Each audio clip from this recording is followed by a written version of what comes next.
Grabeng baha sa siyudad ng Quezon ngayon, sa Quezon City ha. Grabeng baha. Pinapakita ngayon sa video, kumakalat sa social media, talagang halos lahat ng lugar sa Quezon City baha, no? Sa ibang lugar din ng Metro Manila, baha din pero grabe. Iba yung baha na nakikita natin sa Quezon City.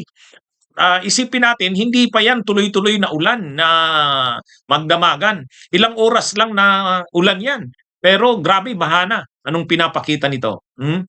Anong masasabi mo dyan, Secretary Manuel Bunuan ng DPWH? Nung nagkaroon ng matinding pagbaha noong nakaraang linggo, ang paliwanag mo, inaabot kasi, nagpangsabay yung sabi ni Manuel Bunuan, nagpangsabay kasi yung nagkasabay yung ah,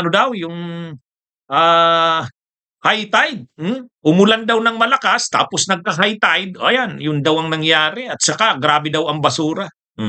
Si Manuel Bunuan, sisihin niya na ang lahat. Sisihin niya na ang iba. Pati ang Diyos, sisisihin niya. Huwag lang ang DPWH. Ang sisihin mo, ang tanong ngayon sa'yo, Secretary Manuel Bunuan, bakit napakarami ng flood control projects ang ginawa sa NCR? Wala man lang epekto. Kunting ulan lang binabaha na. Yan ang ipaliwanag mo, Secretary Manuel Bunuan.